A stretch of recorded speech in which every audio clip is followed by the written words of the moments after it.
बच्चे 2 साल मेहनत करते हैं और 2 साल मेहनत करने के बाद लास्ट में आता है रिजल्ट। और रिजल्ट के वक्त वो क्या देखते हैं? देखते हैं कि एक ही टॉपर हर एक के रिजल्ट में है। तो बच्चे भी सोचते हैं ऐसा कैसे हो रहा है भाई, एक ही टॉपर सबके रिजल्ट्स में दिख रहा है और ये टॉपर तो यहां पढ़ भी नहीं रहा था इस शहर में, उसका नाम उस उधर क्यों लिखा हुआ है? तो सवाल बच्चों के दिमाग में आता है कि क्या ये टॉपर्स बिक गए? मतलब क्या हो जाता है, ऐसा क्या हो जाता है कि ये चमत्कारी रिजल्ट आ जाता है? तो इस वीडियो में इस ट्रुथ को ना थोड़ा सा एक्सप्लोर करते हैं और थोड़ी सी बातें बताते हैं आपको इसके बारे में। अ, सवाल ये उठता है कि क्या कोचिंग्स टॉपर्स को पोच करती हैं, बाय करती हैं, और जो आपको फाइनल रिजल्ट दिखते हैं उनमें से कितनी जेन्युइनिटी होती है उसमें? दूसरा, अगर हाँ, तो क्या कुछ कोचिंग्स ऐसी हैं जो ये काम ज्यादा करती हैं, कुछ कोचिंग्स ऐसी हैं जो ये काम कम करती हैं? और वहीं पर अगर हम जैसे यूजुअली बच्चे टॉप 100 रैंक्स को देखकर काफी इंस्पिरेशन लेते हैं, तो टॉप 100 रैंक्स में से अगर किसी इंस्टीट्यूट के आगे टॉप 100 रैंक्स लिखी हैं, तो उसमें से कितने रिजल्ट जेन्युइन है? और ये बात हमें थोड़ी सी ना मैथमेटिकली इसको एक्सप्लोर करेंगे। जब हम मैथमेटिकली एक्सप्लोर करेंगे तो आप कुछ चीजें सीखेंगे भी, इसके साथ साथ एक प्रीमियम कॉन्सेप्ट भी होगा जो आपको समझ में आएगा कि हाँ ऐसे सोचा जा सकता है। और वो प्रीमियम कॉन्सेप्ट आपकी रैंक को तो हेल्प करेगा ही करेगा। दूसरा, इस सिचुएशन से, जो कि एक पैथेटिक सिचुएशन है, जो 2 साल मेहनत करने के बाद नहीं होनी चाहिए, उस सिचुएशन से कोप करने के लिए भी आपको अच्छा लगेगा कि at least we are talking about it. तो चलो देखो, एक क्वेश्चन है, मैं आपको पहले क्वेश्चन फॉर्म में बताता हूं क्योंकि मैं सीधा सीधा बताऊंगा तो आपको भी, तो भी आप समझ सकते हैं, मैं कहीं मेरे को भी जेल ही ना हो जाए। तो इसलिए मैं थोड़ा सा हिडन वे में आपके सामने चीजें बताऊंगा, आप गेस करिएगा मैं किसके बारे में कहां बात कर रहा हूं। तो जैसे 100 डिस्टिंक्ट टॉप 100 रैंकर्स होते हैं एडवांस में, 100 डिस्टिंक्ट मतलब 100 अलग अलग बच्चे होते हैं जिनकी टॉप 100 रैंक आती है, हम उसी सिनेरियो की बात कर रहे हैं। अब क्या होता है कि मान लो 3 कोचिंग्स है, ए बी और सी। मैंने एक्चुअल नाम हिडन किए पर आप इनके कैरेक्टरिस्टिक्स इनके बारे में पहचानिएगा। एक्चुअल नाम मैंने छुपाए हुए हैं, ये ए बी और सी है। ऐसा नहीं कि मार्केट में और कोचिंग्स नहीं है, और भी कोचिंग्स है, पर मैंने सिर्फ ऐसे 3 के लिए ही केस कंसिडर किया है। ये 3 कोचिंग्स है और कहानी है कि a topper belongs to these coachings with a probability. मतलब कोई भी एक टॉपर जब रिजल्ट आता है तो ए के होने का चांस 50% है ए कोचिंग से, बी के होने का 30% है और सी से होने का 20% है। ऐसा नहीं है कि बाकी कोचिंग्स नहीं है, बाकी कोचिंग्स हैं, तो मैंने डेफिनेटली ओवर सिंप्लीफिकेशन किया है और मैंने बाकी रिजल्ट्स को डिस्काउंट किया है। ऐसी कोई भी कोचिंग नहीं है कि रिजल्ट आने पर उसका ही टॉपर 50% होगा। लेकिन आप थोड़ा सा इस चीज को, इस मॉडल को थोड़ा समझिए, मैथमेटिकल मॉडल को जो हमने क्रिएट किया है, क्योंकि हम किसी कुछ एस्पेक्ट को डिस्कस करना चाहेंगे यहाँ पे। अच्छा, तो ये इनिशियल वो है, रिजल्ट आता है तो ऐसी सिनेरियो होगा। अब क्या होता है जब रिजल्ट आ जाता है ना, तो उसके बाद खेल चालू होता है, खेला होबे। होता क्या है, जो कोचिंग ए है ना, वो हर नॉन ए टॉपर, भाई अपने जो टॉपर्स है उनको तो परचेज करेंगे नहीं, तो हर नॉन ए टॉपर को वो परचेज करने की कोशिश करते हैं विद द प्रोबेबिलिटी 1/2। मतलब किसी, मतलब 1/2 is the probability with which they try. हो सकता है ट्राई ना करें, हो सकता है ट्राई करें, हो सकता है उन्हें कोई रैंक की जरूरत ना हो सकता है उन्हें उस रैंक की जरूरत हो। तो it's a 50% probability that they will try to poach a non A topper, 50%। वहीं पे कोचिंग बी जो है, उसके लिए सेम प्रोबेबिलिटी 1/3 है। तो जो नॉन बी टॉपर्स होंगे, जो बी के नहीं होंगे, उनको खरीदने की कोशिश करता है विद अ प्रोबेबिलिटी 1/3। 2/3 मतलब उनको छोड़ देता है कि नहीं नहीं मैं नहीं करूंगा, लेकिन 1/3 प्रोबेबिलिटी अटैक करता है। तो दोनों में से कौन ज्यादा, कौन अच्छा है? अच्छा और बुरा तो क्या ही बोले कम बुरा कौन है आप पहचानिए। और वहीं पर कोचिंग नंबर सी है। Coaching C does not try to poach any topper, other topper. जो दूसरा टॉपर आया वो दूसरे का ही है, वो कोचिंग सी उसको बिल्कुल कुछ कनेक्ट नहीं करता है। अब यहीं से कई बच्चों के दिमाग में क्लिक होना स्टार्ट हो गया होगा कि कौन ए कौन बी कौन सी है, तो जरा कमेंट वगैरह में बताइएगा आपको क्या लगता है। मीनवाइल, अब अगर एक टॉपर को दो कोचिंग ने अप्रोच कर लिया तो क्या होगा? तो टॉपर जो है उस केस में रैंडमली दोनों में से किसी एक को चूज कर लेगा, रैंडमली। भाई ईमानदारी से कर रहे हैं, बेमानी का धंधा भी, पर ईमानदारी से। ऐसा नहीं कि दो लोग अप्रोच कर रहे हैं तो ज्यादा पैसा लगाओ तो मैं उसके पास, नहीं नहीं नहीं। वो रैंडमली कि हाँ अगर 3 ने अप्रोच किया तो 1/3 1/3 1/3 प्रोबेबिलिटी है, अगर 2 ने अप्रोच किया तो 1/2, मतलब ठीक है। तो अगर टॉपर को एक से ज्यादा ने अप्रोच कर लिया तो रैंडमली उनमें से किसी भी एक को चूज कर लेता है। ऑल्सो अगर किसी ने पोच करने की कोशिश ही नहीं करी तो वो बेचारा ऑफकोर्स रोएगा कि टॉप 100 लाने का फायदा क्या हो गया यार, कोई पोच ही नहीं कर रहा, पैसे नहीं मिल रहे, अब तो 4 साल आईआईटी के बाद जाके पैसे मिलेंगे। तो मान लीजिए अगर किसी ने टॉपर को अप्रोच करने की कोशिश ही नहीं की, उसको बोला ही नहीं, तो भाई वो अपनी ओरिजिनल कोचिंग में ही रहेगा, उसी के रिजल्ट में दिखा जाएगा। इसके अलावा एक चीज और है, अगर मान लीजिए किसी टॉपर को किसी एक ने बिड किया कि भाई आ जाओ हम तुम्हें लेना चाहते हैं, तो श्योर शॉट सेल हो जाएगी। मतलब मान लीजिए अगर बी के किसी टॉपर को ए ने अप्रोच किया और कोई अप्रोच कर नहीं रहा है, तो बी मान जाए, वो टॉपर मान जाएगा, वो चला जाएगा। ऑल्सो हम यहां पर यह भी अज्यूम करेंगे कि जब वो टॉपर मान जाता है कि हाँ ठीक है ठीक है चलो चलो डील हो गई, तो वो टॉपर्स अपनी ओरिजिनल कोचिंग को बिल्कुल बाय बाय बोल देते हैं। एक्सक्लूसिविटी है कि नहीं नहीं मेरा नाम उसमें आएगा, अब तुम नहीं, तुमने चाहे 2 साल पढ़ाया हो, मुझे मतलब नहीं है उससे। इस तरह का सिनेरियो है। ऑफ कोर्स रियल लाइफ में ऐसा नहीं होता है, but we are taking an ideal case so that you will understand. अब कहानी ये है कि 3-4 तरह के 3 क्वेश्चंस में हमें बड़ा इंटरेस्ट आएगा कि पहले कि ऐसे सिनेरियो में जब रिजल्ट छपेगा अखबारों में, उस लिस्ट में कोई एक रैंडम टॉपर लिस्ट कोचिंग ए के रिजल्ट में होगा, इसकी क्या प्रोबेबिलिटी है? क्योंकि कोचिंग ए नहीं सबसे ज्यादा धमाल मचाया हुआ है, सबसे ज्यादा टॉपर उसके बाद वो अटैक भी सबसे ज्यादा हाफ प्रोबेबिलिटी से करता है, तो कोई भी टॉपर कोचिंग ए के रिजल्ट में होगा, इसकी क्या प्रोबेबिलिटी है? दूसरा, अगर कोचिंग ए ने वो रिजल्ट छापा है तो व्हाट इज द प्रोबेबिलिटी वो एक्चुअली कोचिंग ए गई था? That is the second question. और थर्ड क्वेश्चन बहुत प्रीमियम है, जो एक्चुअली हम देखना चाहेंगे इस डेटा के हिसाब से, कि expected number of top 100 ranker जो टॉपर्स हैं who were bought those ranks, इस सिनेरियो में एक्सपेक्टेड नंबर कितना होगा कि जिन्होंने पैसे वैसे कमा लिए? तो ये 3 क्वेश्चन है। पहले 2 क्वेश्चन शायद आप कर पाएंगे, पर पहले 2 के बिना तीसरा नहीं होगा। जो तीसरा क्वेश्चन है उसको ध्यान से देखिएगा, उसके अंदर एक ऐसी चीज है जो अगर जेई में आ गई तो बहुत लोगों को परेशान करेगी, और वो एक्सपेक्टेड वैल्यू वगैरह को लेके ना बच्चों को वैसे भी बहुत कम क्लैरिटी होती है। मेंस का तो फेवरेट टॉपिक बना ही हुआ है, और आप समझ रहे हैं कि जैसे जैसे टेक्नोलॉजी आगे बढ़ रही है, एआई एलएलएम ये सब आगे बढ़ रहा है, तो प्रोबेबिलिटी, एक्सपेक्टेड वैल्यू, मैट्रिसेस, इन सब का यूजेज भी ज्यादा बढ़ रहा है, तो जेई एडवांस भी इसको बहुत अच्छे से पूछ सकता है। तो खैर ये 3 क्वेश्चन हमारे सामने हैं। अब ये जो तीनों के तीनों है जेई के लिए इंपॉर्टेंट पार्ट है। पार्ट सी हमें काफी अच्छे से कुछ एक नंबर बताएगा जो काफी शॉकिंग सा नंबर होगा, सोचेंगे आप हिल जाएंगे, और फिर हम उसके बारे में बात करेंगे। फिलहाल हम पार्ट ए और बी को सॉल्व करना शुरू करते हैं। अब पार्ट ए और बी में आप समझ रहे हैं कि सेटअप ऐसा है कि पहले रिजल्ट आएगा, फिर वो टॉपर किसी कोचिंग का होगा, फिर एक कोचिंग डिसाइड करेगी अपने को लेना है नहीं लेना है, क्या होगा। These are multiple steps. ऐसे क्वेश्चन जो प्रोबेबिलिटी के होते हैं हम फ्लोचार्ट के थ्रू जाते हैं, नहीं तो बहुत क्यूम्बरसम हो जाते हैं। कई बच्चे इसको सीधा सीधा लिख के करने की कोशिश करते हैं, कर लेते हैं जब तक सिंपल कहानी होती है, पर ऐसा एक क्वेश्चन जेई एडवांस में आ भी चुका है। टॉपर परचेज के ऊपर नहीं, सिग्नल्स के ऊपर था कि स्टेशन सिग्नल रिसीव कर रहे हैं, तो उसमें कई बच्चे लिख लिख के कर रहे थे, तो उनके आंसर गलत आ गए क्योंकि वो कुछ केसेस वगैरह लेना छूट जाता है। ऐसे केस में हमें फ्लोचार्ट के थ्रू जाना चाहिए और एक बार फ्लोचार्ट को हैंडल करना समझते हैं। ये फ्लोचार्ट हमारे ए और बी पार्ट को बहुत अच्छे कर देगा, पर सी पार्ट के लिए रुकिएगा, वीडियो को एंड तक देखिएगा अगर आप एक्चुअली एक सीरियस कैंडिडेट हैं, और या फिर आपका ये ड्रीम है कि अपन भी कभी एक दिन टॉप 100 रैंकर बनेगा, अपने बारे में भी ये क्वेश्चन आएगा। Although it's not a good thing, but ठीक है। Also I am not saying that all toppers, ये भी समझ लीजिए, कई बच्चे कमेंट में लिखेंगे आपने ऐसे सारे टॉपर्स के बारे में कैसे कह दिया। भाई डिड आई से ऑल?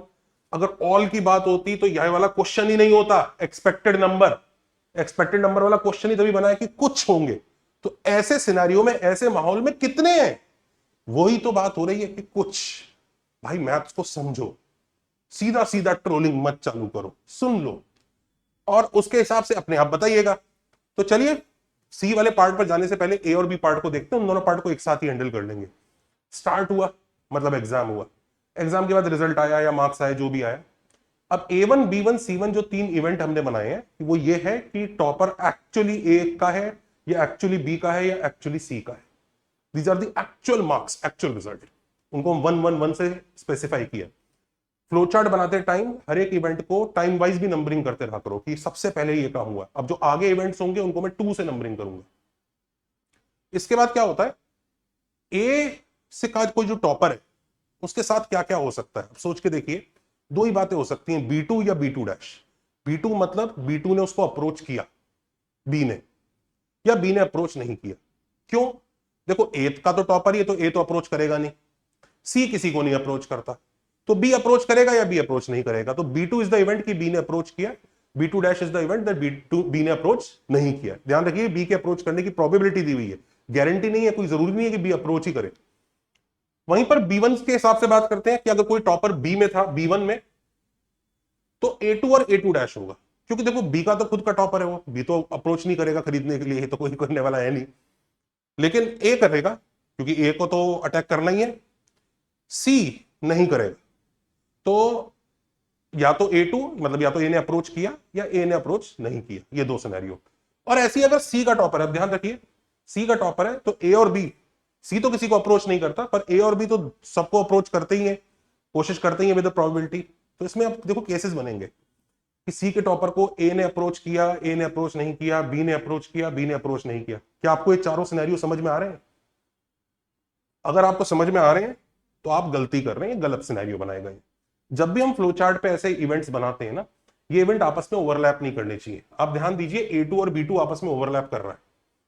अगर ए ने अप्रोच किया है सी के टॉपर को, तो बी भी अप्रोच कर सकता है, तो there will be some portion जो दोनों में कॉमन होगा। उनको आप ऐसे अलग अलग नहीं बना सकते, आपको अलग अलग डिसजॉइंट इवेंट ही बनाने होते हैं इसमें। तो क्या करें, चार केसेस ऐसे ले लेते हैं कि ए ने अप्रोच किया, बी ने अप्रोच किया। दूसरा केस, ए ने अप्रोच किया B2 डैश, बी ने अप्रोच नहीं किया। तीसरा, ए ने अप्रोच नहीं किया पर बी ने किया। और चौथा, दोनों ने अप्रोच नहीं किया। इस तरह के हम चार केसेस बनाएंगे। वो पिछला वाला नहीं चलेगा, क्योंकि उसमें दो केसेस आपस में ओवरलैप हो रहे थे, तो कुछ प्रोबेबिलिटी आपस में, कुछ पार्ट इसमें दो बार काउंट हो जाएगा। तो चलिए ये सिनेरियो हुआ, ये तो अप्रोचिंग की बात हुई। हमें निकालना क्या है, हमें इवेंट A3 के बारे में बात करनी है। A3 वो इवेंट है कि फाइनल लिस्ट में टॉपर, उस टॉपर का नाम ए के साथ होगा। और एक्चुअली हमसे क्वेश्चन यही पूछा गया, ए पार्ट में find the probability of A3, और सेकंड पार्ट में ये बोला गया it is given that A3 has happened, find the probability वो एक्चुअली ए का ही स्टूडेंट था। तो हमसे फर्स्ट पार्ट में P ऑफ A3 मांगा गया है, और सेकंड पार्ट में P of A1 by A3 मांगा गया है। पहले दो पार्ट काफी अच्छे हैं, इंपॉर्टेंट है, मतलब इंपॉर्टेंट तो पूरा ही क्वेश्चन है, काफी स्ट्रेट फॉरवर्ड है, और इस तरह के क्वेश्चन जेई एडवांस में आ भी चुके हैं, आप PYQ देखिए, जेई मेंस में भी आ चुके हैं। पर जो नेक्स्ट वाला जो क्वेश्चन है वो काफी ज्यादा प्रीमियम और काफी ज्यादा अच्छी चीज सिखाएगा, उसको एक बार जरूर देखिएगा। मुझे बहुत स्ट्रॉन्ग हंच है कि इस तरह की चीज जेई देगा और बच्चे क्लीन बोल्ड होंगे, देखना। तो चलिए अब हमें A3 के बारे में बात करनी है। तो इन सब सिनेरियो से आगे हमें A3 तक पहुंचना है कि वो उसकी बच्चा जो है ए की लिस्ट में है, उसका नाम। तो अब देखते हैं कि इन सब केसेस में अब हम प्रोबेबिलिटी फिल करते हैं।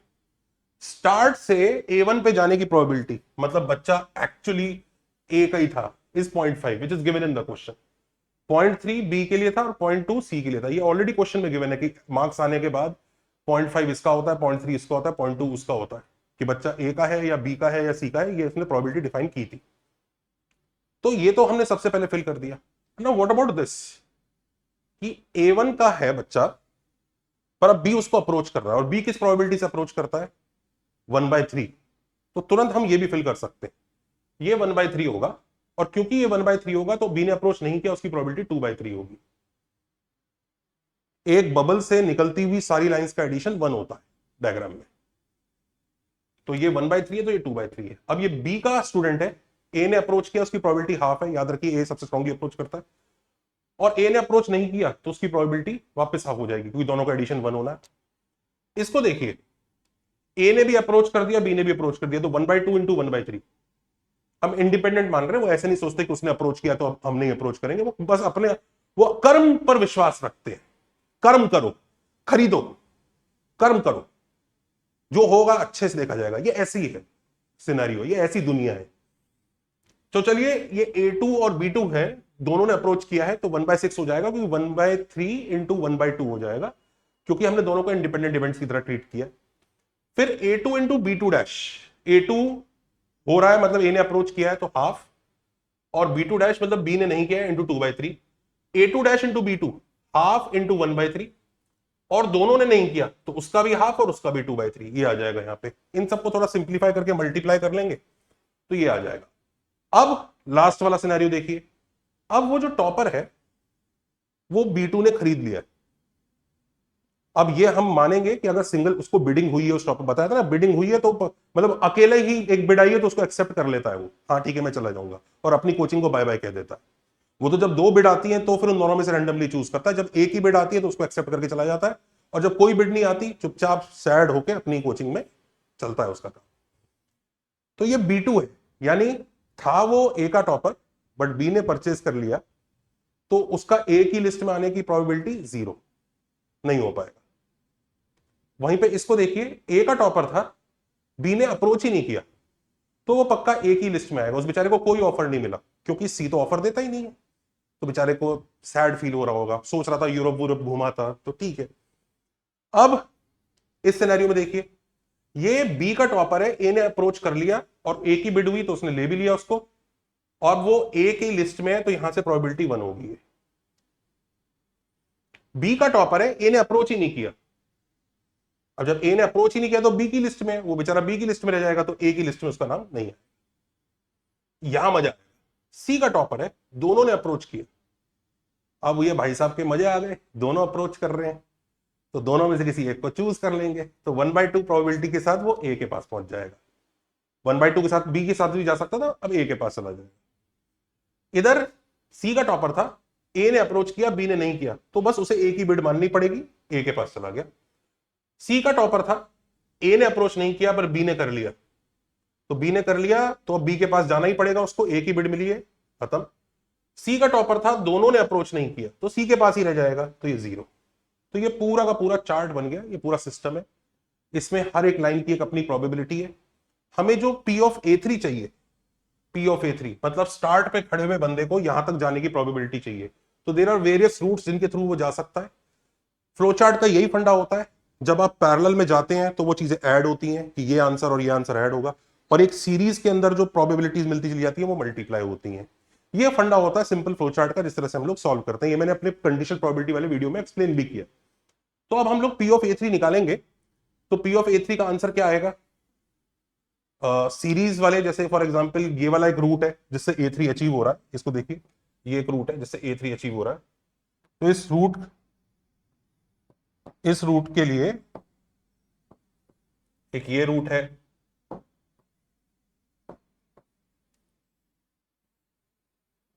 एक ये रूट है,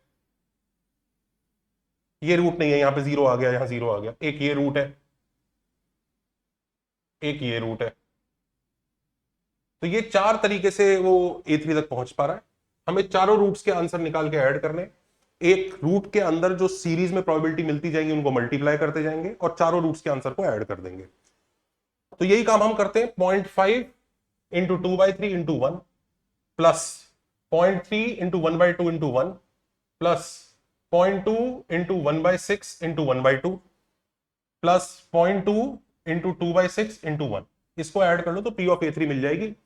एक पर्सन, एक रैंडम टॉपर का रिजल्ट ए की लिस्ट में है, और आपको पता है आंसर कितना आता है? This is 17/30 which is about 60% से थोड़ा ज्यादा, तो 60% से थोड़ा सा ज्यादा मामला है। तो आप समझ सकते हैं कि ऑलमोस्ट हर टॉपर कोचिंग ए के पास दिखता है, और हमने यहां पे एक्सक्लूसिविटी अज्यूम की है कि भाई क्योंकि ए इस जंग में ए के भी कुछ टॉपर धोखेबाजी करके चले गए, तो हमने एक्सक्लूसिविटी अज्यूम किया। अगर एक्सक्लूसिविटी अज्यूम नहीं करते ना तो ये नंबर और भी बड़ा हो सकता था काफी बड़ा हो सकता था, क्योंकि एक्सक्लूसिविटी हमने इसलिए मानी कि भाई थोड़ी तो इंसानियत है, मतलब रियल लाइफ में थोड़ी तो इंसानियत होती है, वो अपनी कोचिंग को छोड़ता नहीं है, पर हमने यहाँ पे एक्सक्लूसिविटी मानी हुई है। चलिए आगे चलते हैं। P of A1 by A3 मतलब वो A3 में उसका नाम है, व्हाट इज द प्रोबेबिलिटी वो एक्चुअली ए कोचिंग का था, तो ये कंडीशनल प्रोबेबिलिटी है, इसको भी हमने अच्छे से एक्सप्लेन किया है। P ऑफ A3 डिनोमिनेटर में आएगा, ऊपर P ऑफ A1 A3 आएगा। P ऑफ A1 A3 मतलब ये वाला रूट होगा, ये वाला, ये रूट न्यूमरेटर में अपॉन चारों रूट्स डिनोमिनेटर में। बेसिकली वो ये जानना चाह रहा है कि टोटल आंसर तो ये था, इसमें से हमारे वाले रूट के थ्रू कितने लोग आए, तो हमने वही सब्स्टिट्यूट किया, 0.5 इंटू 2/3 इंटू 1 अपॉन 17/30, तो 10/17 आंसर आता है। 10/17 is also Fairlie big number. आप खुद देख सकते हैं कि पहले भी 60% के आसपास ही नंबर बैठ रहा था, तो थोड़ा ज्यादा, 60% से थोड़ा कम, तो एक्चुअली A1 एक अच्छी कोचिंग है भी, इस वजह से उसका कई बार जो छोटा मोटा झूठ होता है वो चल जाता है, हैंड्स इट वर्क्स। अब आप गेस करिए कि बी नाम से बी वाली कोचिंग कौन है, सी वाली कोचिंग कौन है, ए वाली कोचिंग कौन है। ये मत सोचिएगा इनिशियल अगर किसी का मैंने बी रखा है तो उस कोचिंग का नाम बी से ही होगा, सी रखा है तो सी से ही होगा, ए रखा है तो ए से ही होगा, ये नहीं, आपको उनकी कैरेक्टरिस्टिक्स पहचाननी होगी। गेस करिएगा, कमेंट करिएगा। अब मजा आएगा अपने लास्ट वाले क्वेश्चन में, जिसकी वजह से हमने वीडियो बनाया है कि देखे तो सही ये करप्शन फैला हुआ कितना है, कितने टॉपर्स चले गए। अब देखो यार वो टॉपर्स है, उनकी अपनी इच्छा, जो कर रहे हैं जो भी है, हम तो सिर्फ उसके थ्रू सोच रहे हैं कि उसके थ्रू थोड़ा मैथ्स ही पढ़ लें। तो expected number of toppers sold, some people might fight bad कि आपने सोल्ड वर्ड कैसे बोल दिया। अब यहां मुझे नहीं पता मैं क्या वर्ड बोलूं, मेरी इंग्लिश इतनी है तो मैंने लिख दिया। अब आप उसको किसी अच्छी भाषा में लिखना चाहें आप लिख लीजिए। अच्छा, ये एक्सपेक्टेड वैल्यू ने काफी प्रीमियम सा कॉन्सेप्ट है, जैसे मैंने बताया काफी ज्यादा इसका यूज होता है, तो इसलिए इसकी इंपॉर्टेंस आप जेई और जेई एडवांस के पेपर में धीरे धीरे देखेंगे बढ़ेगी। कई लोग लगेगा उसमें लिखा नहीं था सिलेबस में, उससे मतलब नहीं होता। This is a concept that is important, you should know. तो देखो करते कैसे थे हम एक्सपेक्टेड वैल्यू को, तो भाई जिस चीज की एक्सपेक्टेड वैल्यू आनी निकालनी होती थी उसको एक वेरिएबल एक्सआई से डिनोट कर देते थे कि हमें expected value of number of victories निकालना है, तो नंबर ऑफ विक्ट्रीज की एक टेबल बना देते हैं, 0 विक्ट्री, 1 विक्ट्री, 2 विक्ट्री, 3 विक्ट्री। इसमें expected number of toppers sold निकालना है, तो XI is the number of toppers that got sold. तो उसके केसेस ले लिए 0, 1, 2, 3, 4 ऐसे करके केसेस लेंगे और हर एक केस के कॉरस्पॉन्डिंग प्रोबेबिलिटी निकालेंगे। तो 0 टॉपर्स, कोई टॉपर नहीं बिका, सतयुग का जमाना है, कोई नहीं गया, तो उसकी क्या प्रोबेबिलिटी है कमेंट में बताइएगा। जो भी होगी, एक ही गया बाकी नहीं गए, उसकी क्या प्रोबेबिलिटी है, 2 ही गए, एग्जैक्टली 3 ही गए, तो ऐसे कॉरस्पॉन्डिंग प्रोबेबिलिटी निकालते हैं। That is one way to do it. हम पी आई एक्स आई को मल्टीप्लाई करके उनको ऐड करेंगे, ये हमारे दिमाग में आइडिया आता है। परंतु प्रॉब्लम इस आइडिया में ये है, एक तो इट इज टफ यार। आप क्या सोच रहे हो कि मैं हर एक 0, 1, 2, 3, 4 सबके लिए अलग अलग अलग अलग कैलकुलेट करूंगा? मतलब एक ही गया उसका क्या प्रोबेबिलिटी है, 2 ही गए, 3 ही गए, 4 ही गए, ऐसे तो मतलब हालत खराब सी हो जाएगी यार, हर एक के लिए आंसर निकालता रहूंगा। अनटिल अनलेस कोई पैटर्न बन जाए कि भाई एक पर्टिकुलर आर के लिए ले लिया कि X I equal to R ले लेते हैं, उससे कॉरस्पॉन्डिंग आंसर निकाल लेंगे। तो चलो ठीक है, मैं ये भी बोलता हूं X I equal to R. Problem number 2 देखो, पहली प्रॉब्लम तो यही है कि ऐसे तो एक एक लिखते लिखते तो बैंड ही बच जाएगा। दूसरी प्रॉब्लम यह है कि चलो हमने X I equal to R ले लिया, केस कंसिडर कर लिया। अब इस केस में इसके कॉरस्पॉन्डिंग प्रोबेबिलिटी क्या होगी? एग्जैक्टली आर टॉपर्स गए। अब सोचो, अब आपको सोचना पड़ेगा यार उसमें कितने ए वाले थे, कितने बी वाले थे, कितने सी वाले थे, आपको उस तरह से दिमाग लगाना पड़ेगा। मैं ये नहीं कह रहा कि ये मुश्किल होगा बहुत ज्यादा, बट डुएबल होगा और थोड़ा इरिटेटिंग होगा। और इसकी वजह से हम जो अपना अगला कॉन्सेप्ट है वो मिस कर जाएंगे, जिसकी वजह से कई सारे क्वेश्चन उसी के थ्रू ही होते हैं। अब देखो, जैसे यहां पर हम एक ऑल्टरनेट फंडा यूज करेंगे एक्सपेक्टेड वैल्यूज निकालने का, दिस इज कंट्रीब्यूटर्स मॉडल। ये कंट्रीब्यूटर्स मॉडल क्या है इसको समझते हैं, और दोनों मॉडल जो हम यूज कर रहे थे और ये वाला, इनके बीच में डिफरेंस क्या है उसको समझते हैं। मॉडल 1 जो अभी हम लगा रहे थे वर्सेस कंट्रीब्यूटर मॉडल क्या है, पहले मॉडल 1 को बताते हैं। मॉडल 1 ये सोचता है, एक इमेजिन करिए एक बकेट है, ऊपर कुछ बॉटल्स हैं जिनमें पानी भरा हुआ है। बॉटल 1 का ढक्कन खोल दिया विद प्रोबेबिलिटी P1, बॉटल 2 का ढक्कन खोल दिया विद प्रोबेबिलिटी P2, बॉटल 3 का ढक्कन खोल दिया विद प्रोबेबिलिटी P3। हर एक बॉटल की प्रोबेबिलिटी, जिससे उसका ढक्कन खोल दिया और वो ढक्कन से जो पानी निकलेगा बॉटल में से वो बकेट में जाएगा। तो एक्सपेक्टेड वाटर कितना होगा, that is the question. So this is the question. अब इसी क्वेश्चन को मॉडल 1 अप्रोच करेगा, वो ये कहेगा कि यार कितनी बॉटल ओपन है ये निकालो, और जितनी बॉटल ओपन है उसके हिसाब से उसकी प्रोबेबिलिटी निकालो। तो अगर 3 बॉटल ओपन है तो P3 होगा। अब आपको देखो, मैं P3 कैलकुलेट करके दिखाता हूं कितना गंदा दिखेगा।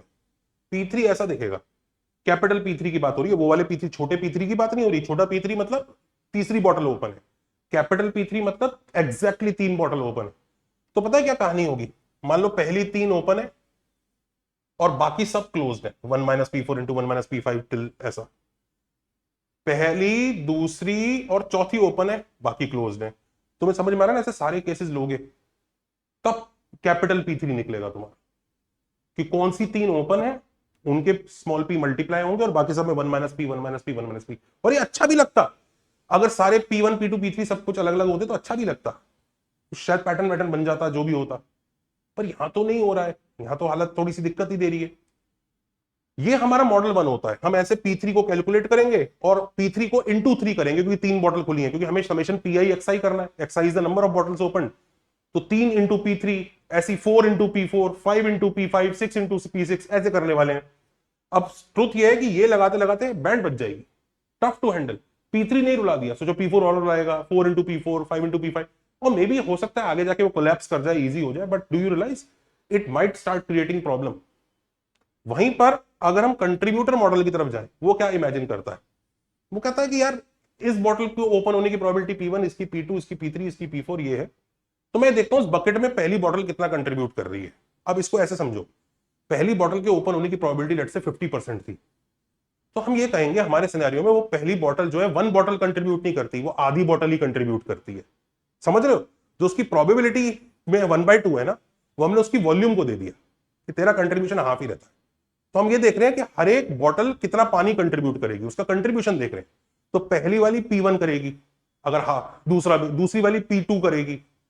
समझ लो, जैसे मान ली 1/7 है प्रोबेबिलिटी, उसकी ओपन होने की प्रोबेबिलिटी 1/7 है, तो हम ये कह देंगे उसके अंदर 1/7 ही पानी है। हम अज्यूम करेंगे खुल सारी जाएंगी, पर सबके अंदर पानी अलग अलग है। तो that is the contribution model. उससे पता लगेगा कि यहां पे बकेट में पानी आएगा कितना। तो अब उस हिसाब से expected contribution of bottle 1 is P1, bottle 2 is P2, और टोटल कंट्रीब्यूशन वहां पे कितना आएगा, P1 plus P2 plus P3 plus P4 till Pn, यानी सारी प्रोबेबिलिटी ऐड कर दो, ये काम कर जाएगा। ये है हमारा कंट्रीब्यूशन मॉडल, कि ऐसे कंट्रीब्यूशन निकाल लो और ऐड कर लो। और अगर हम इसी लॉजिक को वो टॉपर वाले फंडे में लगाते हैं, तो लेट्स सी क्या होता है। आप ध्यान दो, टॉपर वाले फंडे में हमें दिक्कत आ रही थी कि मान लो 6 ही टॉपर्स हैं जो गए हैं, तो क्या प्रोबेबिलिटी के 6 ही टॉपर जाएंगे, बाकी नहीं जाएंगे? Maybe we can try to create a Bernoulli model out of it. You can try, comments में लिखिएगा, हो भी सकता होगा। लेकिन ये देखो ये कितनी इजीली हो जाएगा। कैसे? ये P1, P2, P3, P4 till P100 है, 100 टॉपर है। सबके बिकने की प्रोबेबिलिटी, पहले वाले के बिकने की प्रोबेबिलिटी P1 है, दूसरे की P2 है, तीसरे की P3 है, चौथे की P4 है। और आप जानते हो ये परचेज बकेट है, हमें देखना है यहां पर कितने टॉपर गिर गए। अब इसमें देखिएगा, कंट्रीब्यूशन मॉडल के हिसाब से हमारा answer P1 plus P2 plus P3 से लेकर P100 तक आएगा। अब हमें P1 निकाल लेते हैं, ऐसी P2 निकाल लेंगे। तो पहले P1 निकालने को देखते हैं कि पहला वाला बंदा परचेज हो जाएगा, इसकी क्या गारंटी है, मतलब क्या प्रोबेबिलिटी है। तो भाई पहला वाला बंदा का 50% चांस है, वो टॉपर तो है ही, 50% चांस है कि वो A1 का है, 30% चांस है वो B1 का है, और 20% चांस है वो C1 का है। तो ये तो पहले से गिवन था। आप वो 100 में से आपको पता ही है 50 बच्चे तो एक ही टी शर्ट पहन के खड़े हैं। तो हमारा वाला जो बंदा है उसका 50% चांस है वो एक ही टी शर्ट का होगा, 30% चांस है वो, मैं टी शर्ट के कलर भी जानबूझ के नहीं बोल रहा हूँ, वो आप गेस करिएगा, 30% चांस है वो बी के का होगा, और 20% चांस है वो सी का टी शर्ट वाला होगा। लेकिन अगर वो एक ही टी शर्ट वाला है, तो उसके परचेज होने का क्या चांस है, क्योंकि उस पर अटैक तो बी करेगा, और बी 1/3 प्रोबेबिलिटी के साथ सक्सेसफुल होता है। तो 1/3 प्रोबेबिलिटी है कि वो परचेज हो जाएगा। अगर वो बी का है तो 1/2, क्योंकि उसको ए ही अटैक करता है। और अगर वो सी का है तो उस पर वो दोनों अटैक करते हैं, एक करता है दूसरा नहीं करता है, दूसरा करता है पहला नहीं करता है, या दोनों कर देते हैं। इट इज 1 माइनस दोनों नहीं कर रहे, तो 1 माइनस 2/3 इंटू 1/3 तो 2/3, तो हमें ये भी मिल गया। तो स्टार्ट से लेकर उस पहले टॉपर के सोल्ड होने की प्रोबेबिलिटी स्टार्ट से आ जाएगी, this into this plus this into this plus this into this, and we get this answer of P1 equal to 2.7/6। So this is the probability that P1 will be bought. अब अगर इस scenario की बात करें तो what about P2? भाई P2 का भी सेम ही रहेगा, सारे टॉपर्स वो जो आप उसको रैंडम उसी तरह से देख रहे हो, P1 का जो आंसर आएगा वही P2 का आएगा, वही P3 का आएगा, वही P4 का आएगा, सबके आंसर हो जाएंगे। P2 के लिए भी तो यही कैलकुलेशन होगी, सब कुछ यही तो होगा कि एक P2 है, वो उसका 50% चांस इसका है, 30% इसका है, इसका इसका है, सबके लिए सेम ही रहेगा एवरीथिंग। तो देखा जाए तो ये सबके सब सेम ही है, तो 100 टाइम्स दिस प्रोबेबिलिटी आंसर आ जाएगा, विच इज 270/6। 45 टॉपर्स एक्सपेक्टेड है यूरोप घूमने जाएंगे।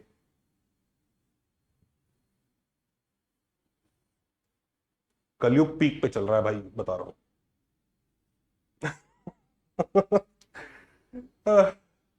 तो खैर कंट्रीब्यूशन, आप इस कलयुग के बहाने आप कंट्रीब्यूशन मॉडल सीखिए। जेई की रैंक एक बाई प्रोडक्ट होती है, रैंक सिर्फ 10 12 15 दिन तक वो रहता है, जो उसको लाइफ भर मिल्क करते हैं उस रैंक को कि ये रैंक, मतलब कोई मीनिंग नहीं है, आप उसके आगे भी बहुत कुछ करेंगे।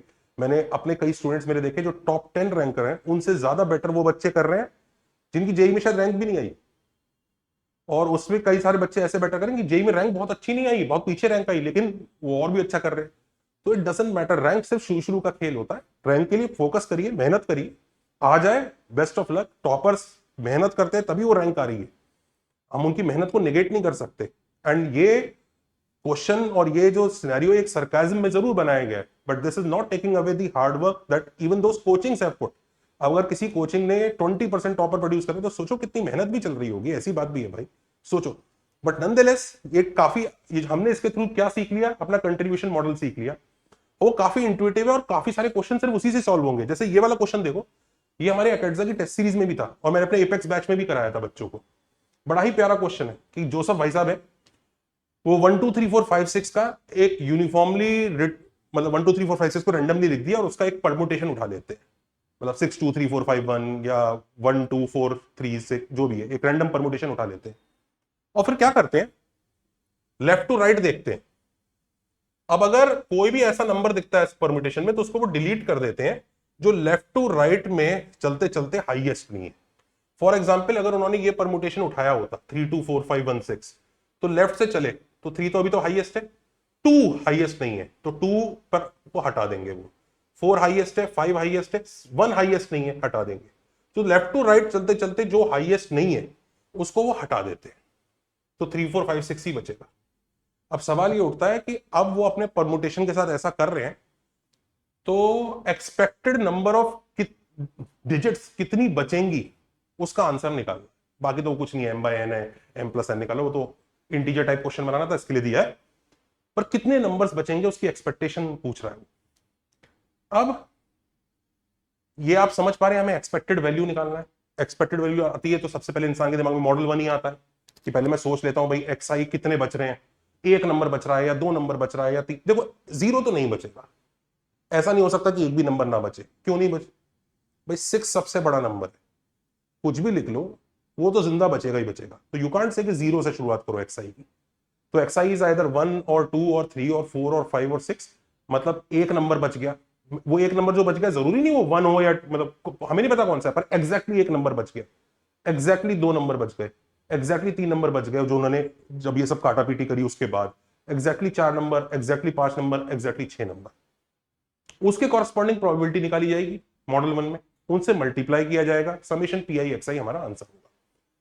अब कुछ प्रोबेबिलिटी निकालना बहुत आसान है, जैसे एक ही नंबर अगर जिंदा बच रहा है तो पहली बात आप समझ ही रहे हैं जो नंबर जिंदा बचना है वो 6 ही तो होगा ही होगा, 6 को तो कोई मार नहीं सकता, तो 6 जिंदा बच रहा है, बाकी सब पिट गए, तो इसकी प्रोबेबिलिटी 1/6 होगी। क्यों? क्योंकि 6 सबसे पहले आ जाएगा और बाकी सब लास्ट में दे देगा।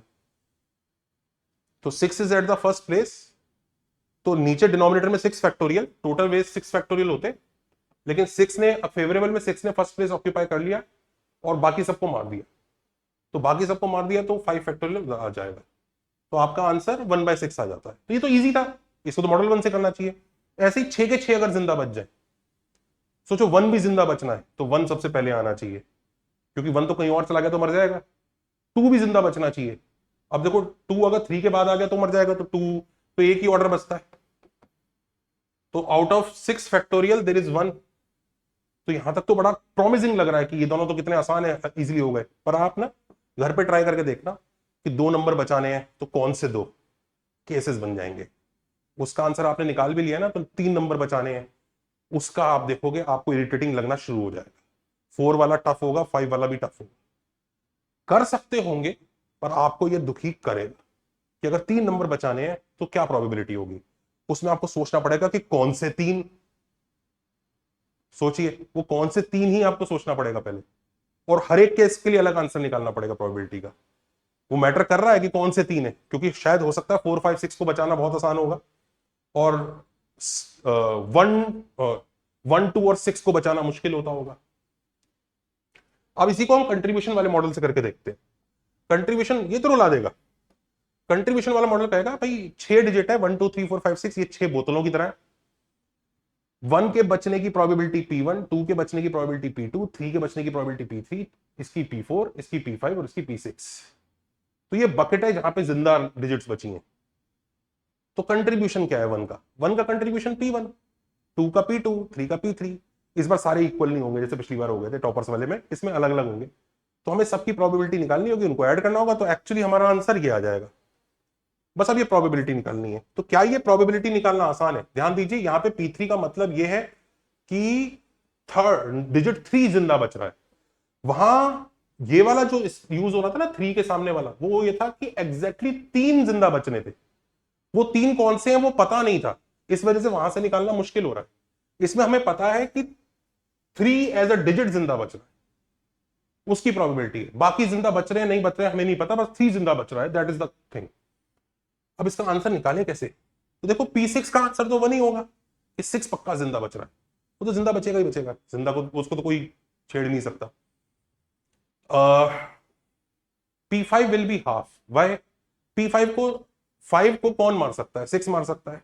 तो हमें बस ऐसे अरेंजमेंट चाहिए कि 5 और 6 का रिलेटिव ऑर्डर में साथ साथ नहीं आए, एक के बाद एक की जरूरत नहीं है, रिलेटिव ऑर्डर में 5 पहले हो 6 बाद में हो, बस ये चाहिए हमें। तो वो तो बहुत ही सिंपल है। 5 और 6 का रिलेटिव ऑर्डर 2 फैक्टोरियल वे में हो सकता है, उसमें से एक सही है हमारे पास, तो 1/2 फैक्टोरियल, तो हाफ। आप ऐसे भी सोच सकते हो, ये 6 है, इन 6 में से टोटल वेज तो 6 फैक्टोरियल होते। अब इन 6 में से कोई सी 2 प्लेसेस चूज कर लो, 6C2, और उधर 5 और 6 को एक ही ऑर्डर में अरेंज कर सकते हैं। 5 पहले आना चाहिए, नहीं हमें 5 को जिंदा रखना है ना, हाँ, तो 5 पहले आना चाहिए और 6 बाद में आना चाहिए, 6-5 नहीं होना चाहिए। और बाकी सबको कैसे भी अरेंज कर दो, क्योंकि उनको जिंदा रहना है नहीं रहना उससे में फर्क नहीं पड़ता। 4 factorial, you will simplify, it will come out to be half. अब ऐसे ही 4 को जिंदा रखना है, 4 को कौन मार सकता है? 5 और 6। तो 5 और 6 को 4 के बाद रहना है, तो 4, 5, 6 के रिलेटिव ऑर्डर में 4 सबसे पहले आना है। अब उसके लिए कैसे होगा? 4, 5, 6 का रिलेटिव ऑर्डर 3 फैक्टोरियल वे में लिखा जा सकता था। उसमें से हमारे फेवर में कितने हैं? 4 सबसे पहला, बाकी दोनों में 5 या 6 2 फैक्टोरियल वेज में अरेंज हो सकते हैं, तो 2 फैक्टोरियल, तो ये 1/3। तो हम ऐसे आराम से P6, P5, P4 इन सबकी प्रोबेबिलिटी निकाल सकते हैं। ये रिलेटिव ऑर्डर वाले क्वेश्चन आपने पीएनसी में करे ही होंगे, काफी फेमस। अगर नहीं किए हैं कमेंट में लिख के बताइएगा, मैं उसको अच्छे से करा दूंगा, काफी ज्यादा इंपॉर्टेंट है। P3 का आंसर निकाल लो, वो भी वही आ जाएगा नीचे 4 फैक्टोरियल, क्योंकि 3, 4, 5, 6 के बारे में बात हो रही है, इनका रिलेटिव ऑर्डर देखना है। आप नीचे 4 फैक्टोरियल आएगा, उसमें से फेवर में क्या होगा? 3 फर्स्ट प्लेस पे, बाकी तीनों को शफल कर दो 3 फैक्टोरियल में, तो 1/4। ऐसे वो 1/5, वो 1/6। तो ये सारे मिल गए, बस सारी प्रोबेबिलिटी मिल गई, इनको निकाल के ऐड कर लो, ये हमारा आंसर आ जाएगा 49/20, यानी आई थिंक 2.45 डिजिट्स के बचने के आसार हैं इसमें। अब ये क्वेश्चन आप उस तरह से करके देखिएगा, आप फंसेंगे। तो ये वाला जो कंट्रीब्यूशन मॉडल है, ये भी अपने को एक्सपेक्टेशन का समझ में आना चाहिए। कई बच्चे ऐसा सोचते हैं एक्सपेक्टेड वैल्यू तो सीधी सीधी चीज है। भाई आपको सोचना तो सब जगह पड़ेगा अगर आप जेई की तैयारी करें, वो भी स्पेशली एडवांस की। कमिंग टू दिस, कि एक बार हमारे कोर्सेज जरूर चेकआउट कीजिए। हमारे कोर्सेज ड्रॉपर 11th और 12th सबके लिए शुरू हो गए हैं। हमने ड्रॉपर्स बैच के लिए एक लाइव डेमो भी रखा है पीएनसी चैप्टर का। मैंने जानबूझ के परम्यूटेशन कॉम्बिनेशन रखा है, क्योंकि मैं देख रहा था कई सारे डेमो लेक्चर्स में बेसिक मैथ्स वगैरह सब हो रहा था, मेरे को लगता था शायद ड्रॉपर्स के लिए ये वाला चैप्टर देखना ज्यादा जरूरी रहेगा, वो देख लेंगे। तो 9 PM ट्यूसडे 21 अप्रैल आप पीएनसी को का एक सेशन हमारा अटेंड कर सकते हैं, यूट्यूब पे रखेंगे। उसमें से कुछ लकी बच्चों को हम गूगल मीट से भी कनेक्ट करने की कोशिश करेंगे, ताकि वो सवाल पूछ सके, क्योंकि हमारे जो एक्चुअल लेक्चर्स होते हैं वो गूगल मीट पे ही होते हैं। उसमें आप सवाल पूछ सकते हैं, इंटरेक्शन कर सकते हैं, डिस्कशन कर सकते हैं, है ना। और हमारे काफी अच्छे से डिस्कशन होता है उसमें ना, वो चैट वाला सिस्टम नहीं रखा हुआ है कि चैट जा रही है भाग रही है, वो नहीं। तो एक सिंपल छोटे छोटे से बैचेस होते हैं हमारे, उसमें बच्चों के साथ खूब प्रॉपर इंटरेक्शन से हम करते हैं। इसके अलावा अगर आप कहीं और पढ़ रहे हैं, आप एक बार हमारा दोस्त सिस्टम चेकआउट कीजिए, उससे आप अपनी तैयारी को काफी इंप्रूव कर सकते हैं। आपके और रैंक के बीच में जो कई बार फर्क रह जाता है ना मेहनत करने के बाद भी, वो दोस्त उसी को ही कवर करता है। आप जिन चीजों से परेशान हो रहे हैं ना, कि मेरा रिवीजन का प्लान क्या होगा, मेरे पढ़ लिया रोटेशन फिर भी नंबर नहीं आ रहे, कौन से एरियाज खराब है, उन्हीं की प्रैक्टिस करना चाहता हूं, आप उसको ब्लाइंड खेल रहे हैं। वो आपको एक्चुअल डेटा देगा, उसके कॉरेस्पॉन्डिंग क्वेश्चन भी देगा, वहीं पे है, सब कुछ वहीं है, आपको चैट जीपीटी के पास भी जाने की जरूरत नहीं पड़ेगी। अच्छा, वेलर बैच उन बच्चों के लिए जो ऑलरेडी कहीं पढ़ रहे हैं and they are understanding their topics very well, लेकिन उनको लगता है कि प्रैक्टिस की कमी है जिस वजह से एग्जाम में क्वेश्चन नहीं कर पाते हैं। ये वेलर बैच प्रैक्टिस बैच है, आप इसको भी ट्राई आउट कर सकते हैं। और एक बार कमेंट करके बताइएगा कि क्या टॉपर परचेज या इस करप्शन के बारे में आपके पास भी कुछ खबर है ऐसी, जिसको हम अपने अगले वीडियो में कवर करें। और ऐसी अच्छी सी मजेदार खबर बताइए, और सजेस्ट कीजिए कि हम और कौन से कोचिंग इंडस्ट्री के टॉपिक के ऊपर हम क्वेश्चन बना सकते हैं और आपको डिस्कस कर सकते हैं। आई होप वीडियो पसंद आया होगा। Take care, bye.